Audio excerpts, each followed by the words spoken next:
Hey, welcome to Monday Morning Marriage Minute. I am Garth Heckman. Keep sending your questions into 1minutemarriage@gmail.com. That's the number 1minutemarriage@gmail.com. I'll keep answering them, getting questions from all over the world. It's kind of exciting. This morning I am down in the dungeon, as my wife calls it, and I call it my office, which is in the basement.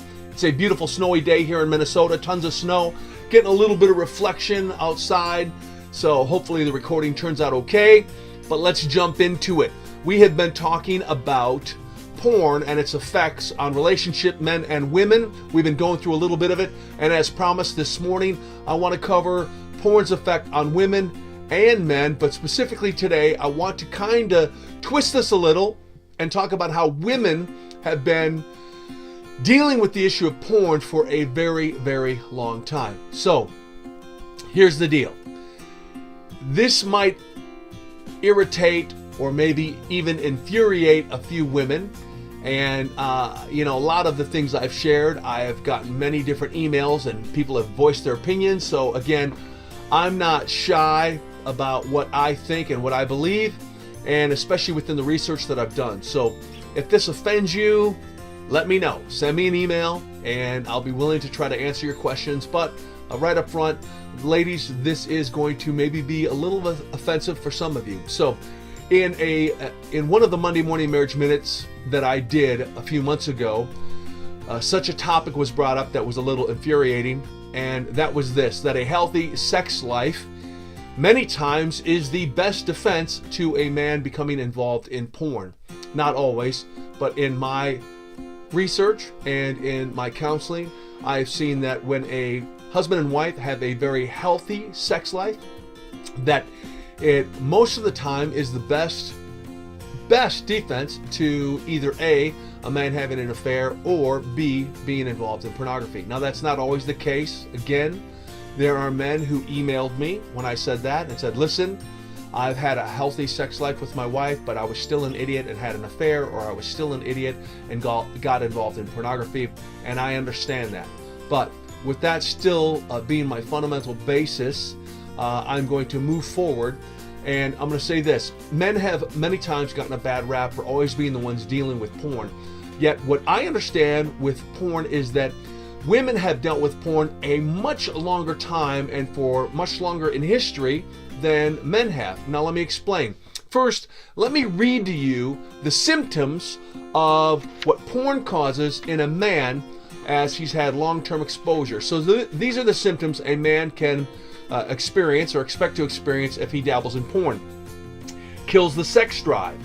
It's almost 100% guaranteed that as you look at porn, it will cause impotence, and you'll have to continually look at harder and harder and harder porn in order to be able to get an erection and have sex. So it kills your sex drive. It affects your self-esteem. The more you look at porn, the lower your self-esteem. Many men have even reported that they find it harder and harder to talk to women as they've delved into porn. Number 3, it objectifies women. You see them as objects and not as people. It kills intimacy and the ability to have intimacy. It creates unrealistic expectations in a relationship. And it's addictive, meaning that you can't stop. You continually are looking at these images of porn. And the second idea between the addiction is that you fall into a comparison trap where you're constantly comparing. Not only just what women look like, but also in the bedroom, or what you compare from past experiences to future experiences.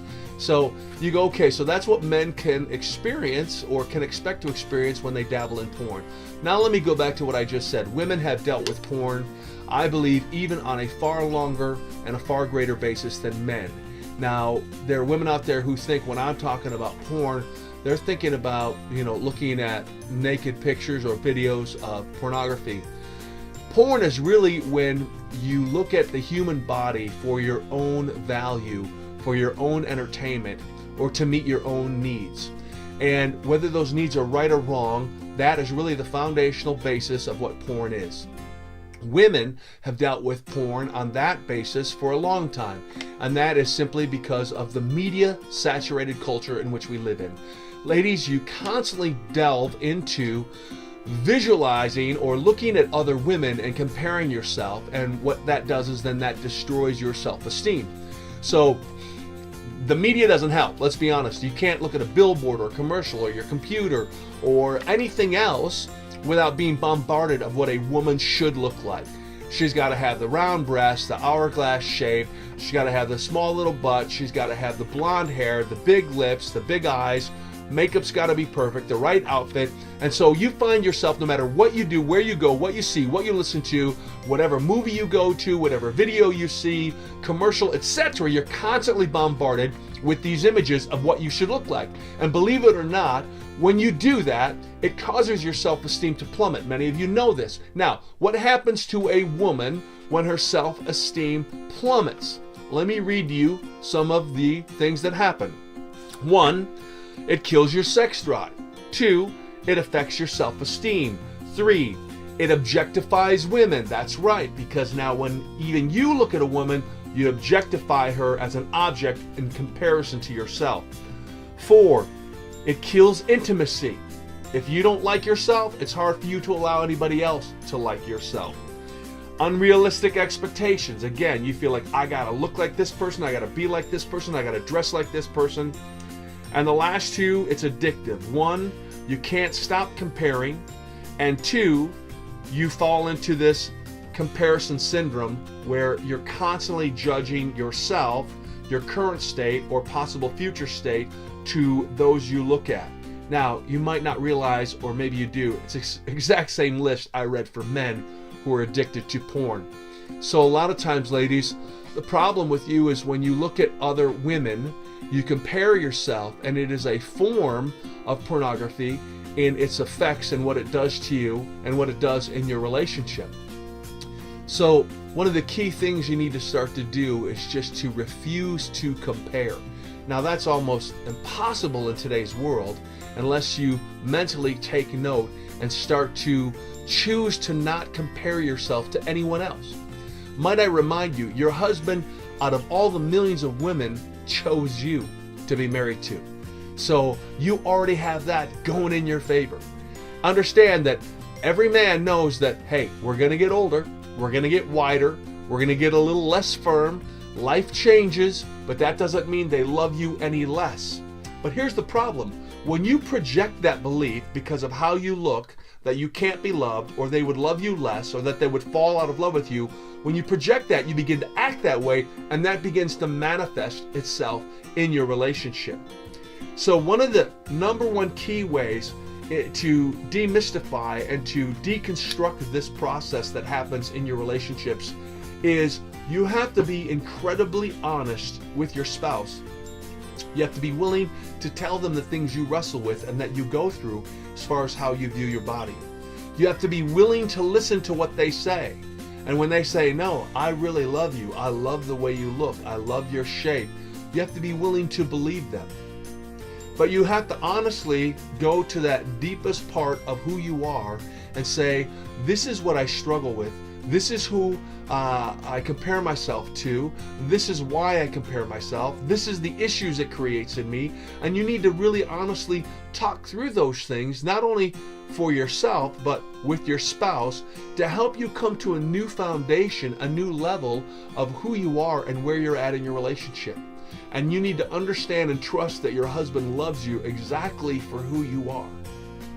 Now, when you get undressed tonight and stand in front of the mirror, that's going to be really hard for some of you to believe, but it's the truth. And unless you believe that, it's going to continually get in the way of you having a fulfilling, happy, rewarding marriage with your spouse. You are creating undue conflict and tension by you not believing that your body is lovable. And until you quit comparing and practicing that form of pornography, you will never, ever be able to get to a more intimate, deep, committed, meaningful relationship. So we'll cover more of this on the future. And men, we will get to you as far as how to deal with porn. You're not going to like that much better, but I'll just let you know ahead of time. And we're going to take a few weeks before we get to how men should deal with porn. And we'll cover a few things that are a little lighter because we've been hitting it pretty hard.